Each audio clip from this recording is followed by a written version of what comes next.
샬롬, 오늘도 복되고 좋은 날입니다. 지금은 한가위 명절을 맞이해서 한국에서는 가까운 분들 또 친척분들 만나러 다니시라고 참 바쁘고 즐거운 시간을 보내실 것 같습니다.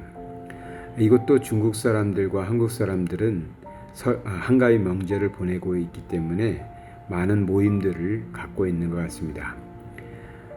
우리 교회에서는 성도님들이 한국에 지금 많이 가 계셔서 남아 계신 분들은 주일날 식사를 나누면서 교제하려고 합니다. 조금은 외롭지만 또 남아있는 사람들끼리 또 정을 나누면서 명절 분위기를 잘 만들어갈 것 같습니다.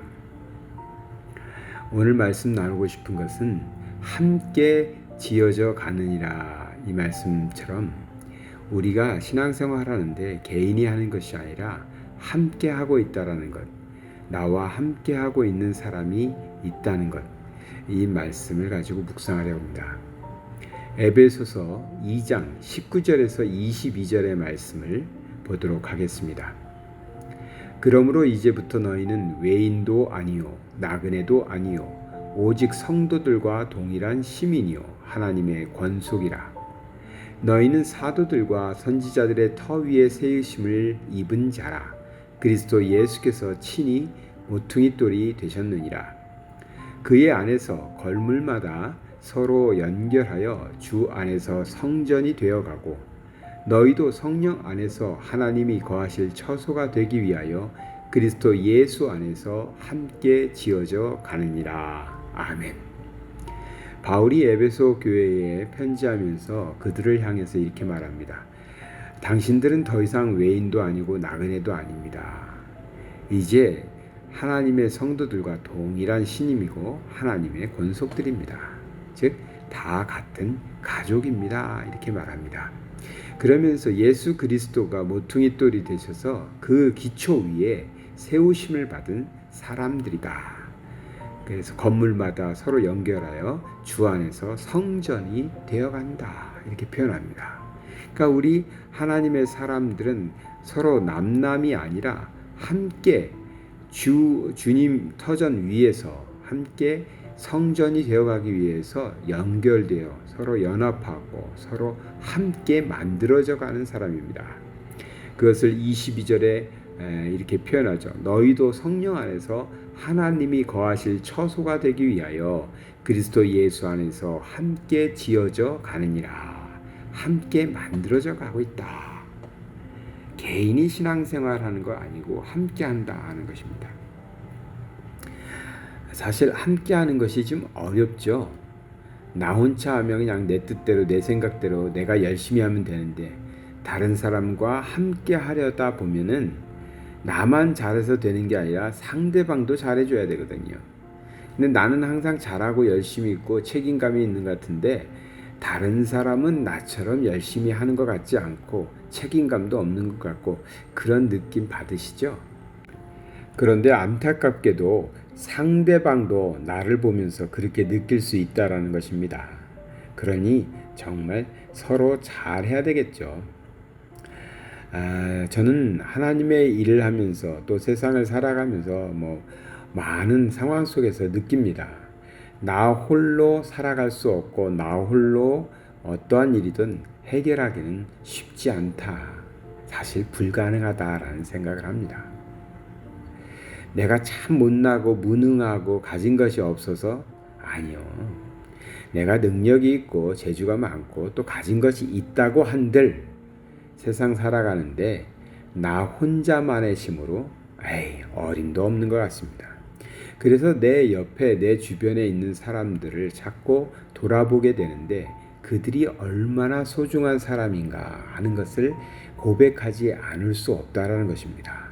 하나님은 그래서 함께 지어져 가라고 함께 살아가라고 우리에게 사람들을 보내고 계신 겁니다. 교회를 섬기는 데 있어서도 그렇습니다. 저는 요즘에 너무 많이 느껴요. 교회가 하나님께서 하나님의 뜻이 계셔서 세우시고 또 성도들을 모으셨겠죠. 그런데 때로는 생각이 됩니다. 나 혼자도 잘할 수 있을 것 같은데, 우리끼리도 잘할 수 있을 것 같은데 어림도 없는 생각입니다. 그렇지 않습니다. 하나님께서 다 필요하셔서 사람들을 보내고 계십니다. 함께 성전이 되어 가라고 하나님께서는 사람들을 보내시죠. 때로 우리가 어떠한 일을 만나면 저 사람 어디에다 쓸 때가 있을까 싶었던 사람이 갑자기 굉장히 중요한 사람이 될 때가 있습니다. 우리는 몰랐지만 하나님은 다 알고 계셨던 것이죠. 그래서 우리가 서로 연결되어서 성전이 되어간다는 표현 맞습니다. 그 말이 맞습니다. 정말 한 사람 한 사람, 한 영혼 한 영혼이 하나님께서 사용하실 때 정말 필요한 사람들입니다. 그래서 이 함께 우리가 만들어져 가고 함께 살아갈 수 있는 것이죠. 교회를 할 때, 교회를 우리가 섬길 때요, 그런 말이 있습니다.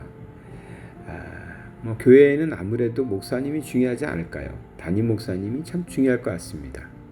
그런데 담임 목사님이 여차저차해서 한 달, 두 달 교회를 비우겠다고 생각해 보죠. 그러면 아마 큰 교회는 좀 다르겠지만 개척교회나 작은 교회들은 큰 타격이 되지 않을까요? 목사님이 없는 교회, 목사님이 부재 중에 있는 교회, 예배와 다른 어떤 일들이 어쩌면 정지될지도 모릅니다. 코로나 기간에 제가 그런 교회들을 제법 봤습니다. 그런데요, 이것은 사실 바른 것은 아닙니다. 옳은 것도 아니고 좋은 것도 아닙니다. 한 사람에 의해서 교회가 좌지우지된다면 그것은 결코 바람직한 것이 아닙니다. 어떤 면에서는요, 담임 목사님이 안 계신데 무슨 일이 있어서 교회를 잠시 떠나 있어야 되는데 아무 일도 일어나지 않는 교회, 그냥 평상시와 비슷하게 예배 드리고 은혜 받고 교회의 모든 순서들 일들이 잘 돌아가는 교회, 그런 교회가 건강한 교회입니다. 사실 그렇습니다. 목사님들 설득할 수 있겠지만 그런 교회가 좋은 교회입니다. 왜? 그것이 함께 만들어져가는 교회고 함께 세워가는 교회의 모습입니다. 한두 사람의 너무나 큰 영향력은 좋은 것은 아닙니다. 제가 요즘에 우리 교회를 생각해 보면 성도님 한 분 한 분이 참 그렇게 귀한 분들이다. 이분들이 있어서 혹 우리가 문제가 있거나 혹은 중요한 일을 맡았던 분들이 교회를 나오지 못하고 혹은 한국에 가시던 그런 일들이 있을 수 있죠. 지금도 아내가 지금 한국에 가 있어서 그런데요, 전혀 큰 문제는 없습니다. 물론 조금씩 아쉬운 점은 있지만 교회는 여전히 잘 예배도 드리고 교제도 나누고 교회 사역도 잘 감당하고 있습니다. 왜요? 우리는 함께 지어져 가는 사람들이라는 것을 알고 교회 안에서 자신들이 역할을 잘 감당하고 있기 때문에 그렇습니다. 가정도 마찬가지일 테고요. 우리가 사회에서도 마찬가지일 겁니다. 함께 해 나간다는 건 너무 소중한 겁니다. 때로 나와 성격이 안 맞다고, 성향이 다르다고, 스타일이 다르다고 우리가 불편해하는데요. 절대 그러면 안 됩니다. 하나님께서 우리에게 짝지어 주시고 만나게 해주시고 하나 되게 하시고 한 교회 되게 하셨을 때 거기에는 하나님의 계획이 있습니다. 무엇을 위해서요? 그리스도 예수 안에서 함께 지어져 가라고 말이죠. 그러한 소중한 사람들입니다. 틀림없이 나의 연약함이 드러날 때 그것을 메꿔줄 사람들입니다.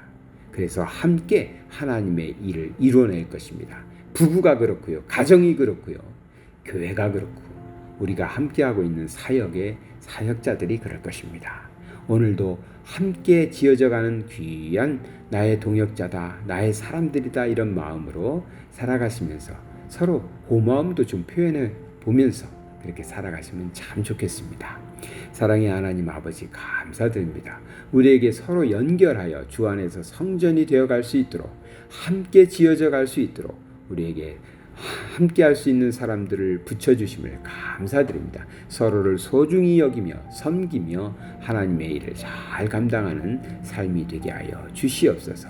가정에서 또 직장에서 우리가 이웃들 간 사이에서 또 교회에서 이렇게 함께 세워져 가는 사람들 되게 하여 주시옵소서.